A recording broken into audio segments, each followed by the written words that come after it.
Kami ang Santa Clara International Academy and welcome to ALABS Episode 6.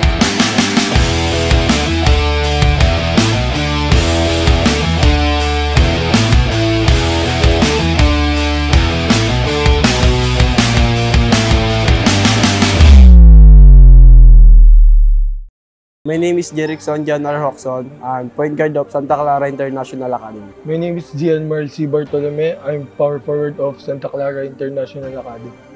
First impression ko po sa ALAB, quality ang paliga at marami kaming matututunan sa ligang ALAB.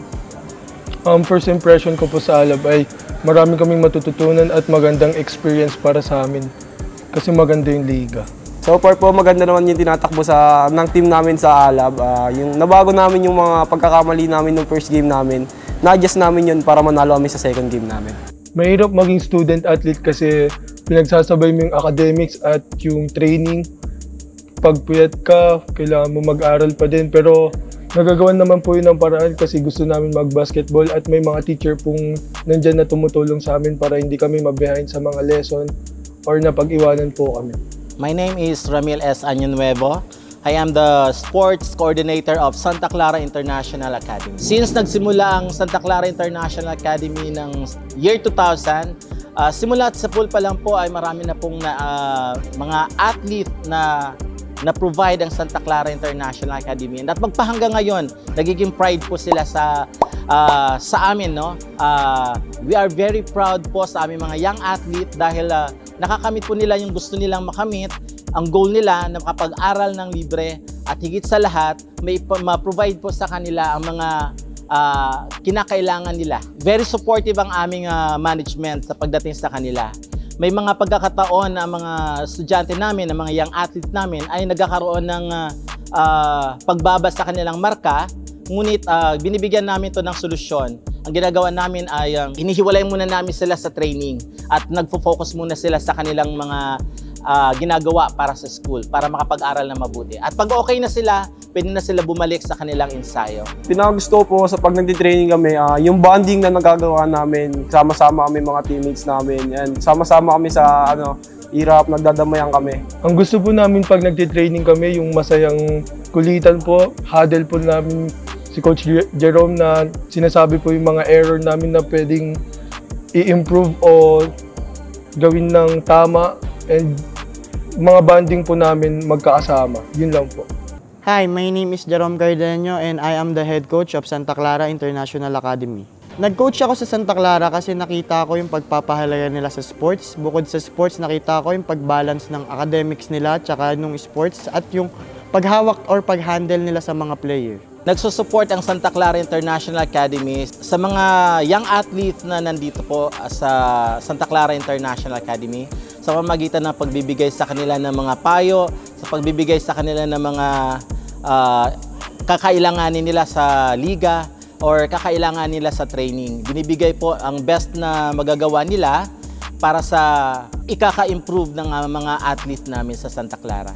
Ang future goals namin sa team namin, unang-una gusto naming mag-champion sa mga ligang sinasalihan namin. Pangalawa, gusto kong makita itong mga batang to na mag-improve, not about in basketball. Siyempre gusto kong makita na sa pagka-graduate nila is makuha nila yung gusto nila, yung mga pinapangarap nila, makapunta sila kung saan man nila gustong puntahan tulad ng MPBL, katulad ng mga ligang pro. Dadala po namin ng school namin sa paglalaro ng basketball, sa pagsali sa iba't ibang liga. Tulad ng MOSL sa Manila, binibigay po namin yung best namin para kahit paano masuklian po namin yung management namin or yung school namin. Isa sa mga challenging experience ko sa pagko-coach sa kanila is yung pag-adapt ng play. Kasi nahihirapan kami or nahihirapan yung mga player ko na ma-adapt yung sistemang gusto kong i-run. Nahihirapan sila kung paano nila papatakbuhin yung play na gusto ko. Pero kahit nahihirapan silang makuha yung sistema na gusto naming patakbuhin, is nakikita ko kung paano nila ginagawa ng paraan, kung paano sila nag-go hard para makuha tong play na to. Siguro nagiging struggle ko as a coach is yung age. Kasi minsan, yung mga hinahandle ko is mas matatanda sa akin. So mas parang napipil ko na, kumbaga ina-under nila ako. Pero nasusolusyonan ko yon kasi pinapakita ko na pagiging leader, pagiging coach, dapat mas ahead ako sa kanilang mag-isip. Dapat mas nauunawaan nila ako kung paano nila gagawin yung gusto kong ipagawa. Alabrang Puso Sports Philippines would like to thank the following sponsors. Great ID Business Solutions Corp, your one-stop shop for business registration. May business ka? Tutulungan ka ng Great Idea iparegister yan. Spalding, the official ball of Alab ang Puso Sports Philippines. Alab, Spalding, igniting the heart's passion.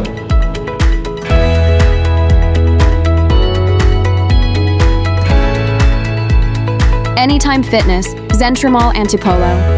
The official gym partner of Alab ng Puso Sports Philippines. Access card holders get a free 3-day pass for individuals 18 years old and above only. TGS K-Noodle House, a place that feels just like Korea. Nandito lahat ng noodles na hinahanap mo. Alab, TGSK Noodle House, igniting the heart's passion.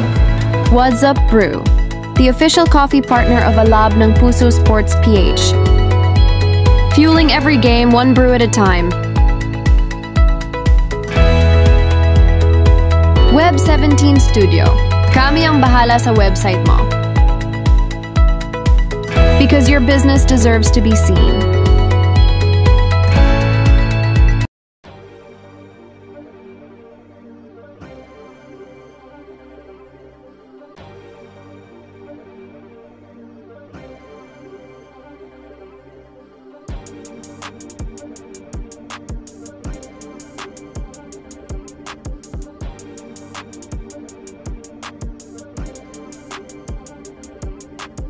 Proud po ako sa sarili ko kasi sa tingin ko na napapasaya ko ang mga magulang ko sa paglalaro ko.